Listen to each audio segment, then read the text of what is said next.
Thank you for choosing PDC Laboratories for your 4th Unregulated Contaminant Monitoring Rule testing, also known as Ucmr4. PDC is fully approved for all methods and ready to provide services for your testing requirements. The sampling instructions are subdivided into 3 assessment monitoring groups, AM1, AM2, and AM3 categories to demonstrate the proper sample collection procedure for each group of test methods. Our experienced drinking water team is here to guide you through the process. It is important to familiarize yourself with the Ucmr4 specific sample collection, preservation, and transportation requirements, and we will assist you in the process. Your AM3 Ucmr4 kit includes a cooler with a plastic liner inside and a single zip tie, chain of custody form that is pre-printed with your sample sites and your specific test method groups located in the gallon Ziploc bag, written sampling instructions, as well as bubble wrap and rubber bands which you will want to save for return shipping, nitrile gloves. This kit also includes 4 sample containers. Let's go through the specific types of bottles included in your kit. 1 amber, glass, 500 milliliter preserved bottle to analyze microcystins and nodularin using method 544. 2 amber 40 milliliter vials, preserved to analyze cylindrospermopsin and anatoxin A using method 545. 1 amber glass, 125 milliliter, preserved to analyze total microcystins using method 546. Please note that the bottle cap colors may vary, and ice and packing tape for return shipment are not included. Note: each of the bottle preservative and dechlorination agents safety data sheets are available upon request. Let's now go through the specific steps to familiarize you with the process. Number 1. Collect samples twice per month during the 1st and 3rd week, or the 2nd and 4th week for 4 consecutive months, as indicated on your Ucmr4 sampling schedule and pre-printed chain of custody form. Notify the lab of any scheduling changes and, if possible, collect early in the required sampling month to allow for any unforeseen circumstances that could affect the sampling or analytical process. Collect on a Monday, Tuesday, or Wednesday if shipping is required due to the strict sample acceptance temperature requirement. Avoid collecting samples on Thursday, and you should not collect samples on Friday, Saturday, or Sunday unless special arrangements have been made for the receipt of samples at the laboratory such that they arrive within 48 hours of collection. Number 2.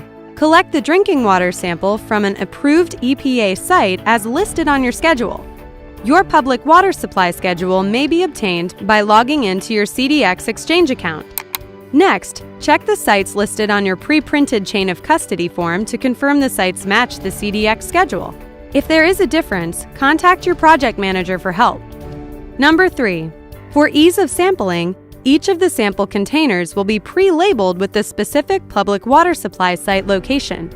Read the provided safety data sheet for the hazardous chemical 2-chloroacetamide used for method 544 before handling. Nitrile gloves must be worn while handling the sample containers due to the hazard of bottle preservatives and dechlorination agents. If you come into contact with preservatives and dechlorination agents, follow the safety data sheet first aid measures. All other material safety data sheets for the preservatives and dechlorination agents are available upon request. Unwrap the bubble wrap from each glass container and save for return shipment to the lab. Leave the packing material in the bottom of the cooler to prevent bottle breakage. When unpacking the cooler, be sure to keep samples from each cooler grouped together in a designated area to allow for repacking of samples in the same coolers as they were received. Number 4. If sampling from a faucet with an aerator, remove the aerator and screen. Open the tap and let the water run for about 3 to 5 minutes. Number 5. Slow the flow of the water to about the width of a pencil, and fill each of the 4 bottles one at a time by removing the cap and filling to the top of the first thread of the bottle without overfilling. Replace the cap. Do not rinse the sample bottle. Overfilling or rinsing of sample bottles will most likely cause pH and chlorine readings to be out of acceptance criteria. Invert the sample bottle 3 times to allow the bottle preservatives and/or dechlorination agents to mix with the sample. This inversion step may need to be repeated if the powdered preservatives can still be seen on the bottom of the sample bottle and are not yet dissolved. Please note, all sample bottles must be collected at the same time. Method 544 will only be analyzed and billed if method 546 results are greater than 0.3 micrograms per liter. Number 6. Wrap the bottles securely in bubble wrap and rubber band. Number 7. Remove the chain of custody form inside the gallon-sized Ziploc bag. Print and sign in the designated sampler areas. Record the date, time collected for each AM3 location. And one additional item that will need to be recorded after packing the cooler is the date and time the sample is relinquished, and your signature. Place the chain of custody form into the provided Ziploc bag to prevent damage and place on top of the enclosed ice samples after all packing is complete. You will only be required to complete either step number 8 or step number 9, dependent upon if you are using same-day delivery or subsequent day delivery. Number 8. To transport the samples to the lab for same-day delivery, place the bubble-wrapped samples into the same cooler as received and carefully add ice cubes to cover the top of the sample bottles. Gather and twist the large liner together and use the zip tie to secure the bag. There is not a temperature receipt requirement if the samples are on ice and received on the same day as samples are collected. If you are able to transport the samples to the lab on the same business day as the sample collection, then the sample temperature may not yet have stabilized to 10 degrees Celsius or less when they arrive at the lab. It is still critical that ice is added immediately after collection. Number 9. Public water supplies that must ship the samples or deliver on a subsequent day of sample collection need to follow this criteria. When shipping is required, samples must be collected early in the day to allow adequate time to send these samples via overnight delivery to the laboratory. If samples must be stored overnight, refrigeration is required. Just before shipping the samples, use the ice bath slurry process. The ice bath slurry is the recommended method of pre-cooling to ensure they arrive at the lab within the required temperature. Before shipping, place the sample bottles in an ice bath slurry for 1 hour. How to create an ice bath slurry for pre-cooling process. First, fill the slurry container to the top, after allowing for the volume of the samples, with crushed ice if possible, or with cubes. Second, add cold water to within 1/2 inch of the top of the ice. The ice should not be floating in the container but rest on the bottom. Drain excess water as necessary. Third, stir the water and ice mixture for 1 or 2 minutes. Finally, sample bottles can be rotated in after one batch is cooled and the ice bath may need more ice added during the pre-cooling process. And then place the bubble wrap bottles in the cooler after pre-cooling is completed. Carefully add ice cubes to completely cover the top of the bubble-wrapped sample bottles.